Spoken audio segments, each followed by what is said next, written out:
As-tu eu peur? La peur est un sentiment d'angoisse que l'on ressent en présence d'un danger ou à la simple pensée d'un danger. Parce que notre cerveau ne fait pas la différence entre ce qui est réel et ce qui est imaginaire. Alors, ceci permet de voir qu'il existe deux types de peurs.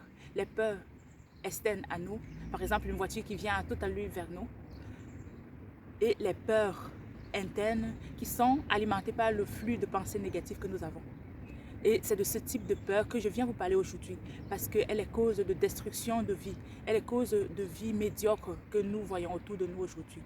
Elle est cause de manque de réalisation des projets qu'on s'est fait pour sa vie. Elle mine l'enthousiasme, dérobe la santé, tue la confiance en soi, anéantit l'initiative, détruit l'imagination. C'est pourquoi il faut absolument trouver des moyens pour la combattre.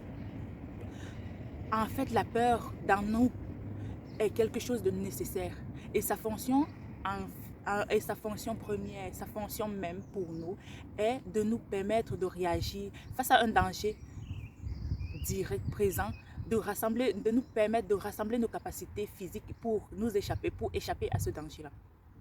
Mais aujourd'hui, nous avons fait de la peur notre ami du quotidien au point où la peur est arrivée à un niveau de nous empêcher de vivre. La peur nous empêche carrément de vivre. Alors que tous les sentiments, les peurs qu'on manifeste, qu'on ressent dans soi ou toutes les pensées négatives qu'on a dans soi ne sont pas en général réelles. Seulement 8% de ces dangers-là s'avèrent réels. Il faut donc combattre la peur pour pouvoir vivre la vie qu'on désire. Je ne viens pas ici vous donner des solutions miracles qui vont vous donner de ne plus jamais avoir peur, mais plutôt, je viens vous proposer des solutions qui vont vous permettre de bien vivre avec votre peur, de vivre la vie que vous méritez, bien qu'il y ait la peur. Une des choses que j'aimerais ajouter, c'est que la peur, en fait, se manifeste par une présence, un besoin d'assurance qui doit se manifester sur le plan physique, sur le plan matériel, sur le plan financier, sur le plan relationnel et sur le plan affectif. Donc, quand il y a un besoin d'assurance dans tous ces différents plans-là, on commence à ressentir des peurs. Alors, qu'est-ce qu'on peut faire pour combattre cela?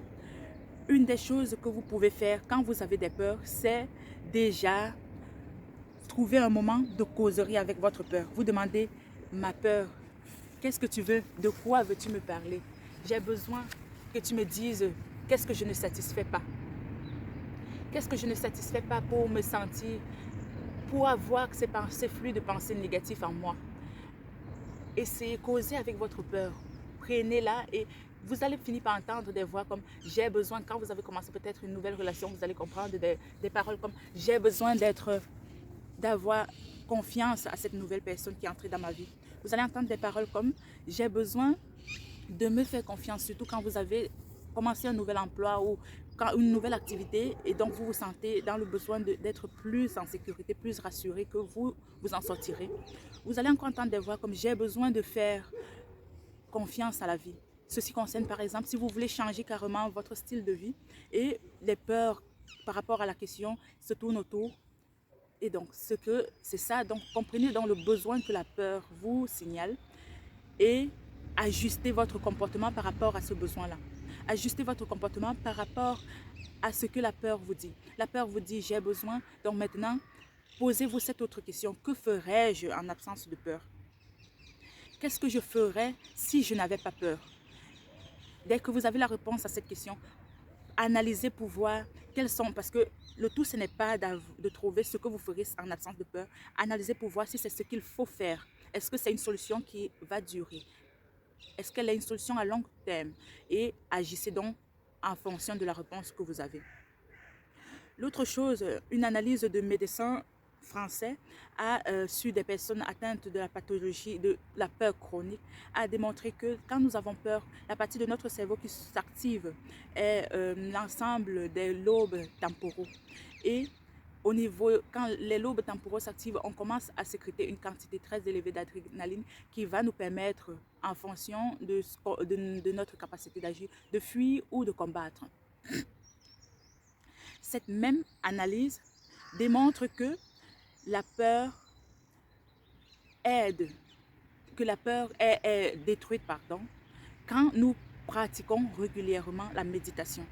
La méditation abaisse l'activité de cette partie du cerveau et nous permet de vivre mieux, de nous sentir mieux avec nous-mêmes et avec notre entourage. Et ce que moi, personnellement, j'ai commencé à faire et que j'aimerais vous suggérer, c'est la méditation avec la parole de Dieu.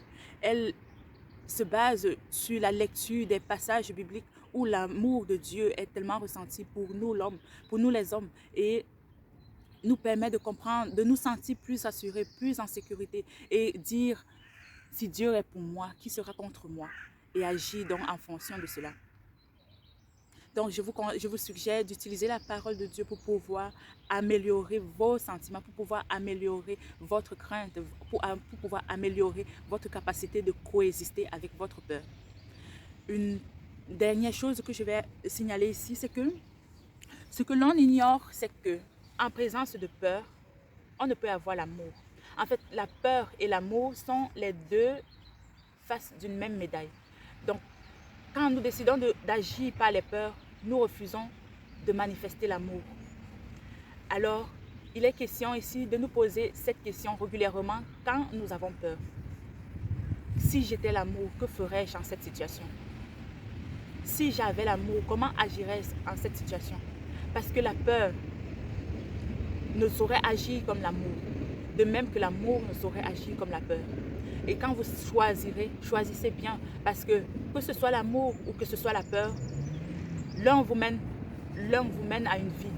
Et maintenant, c'est de choisir quelle vie vous voulez vivre. Voilà, merci. À bientôt dans une prochaine vidéo.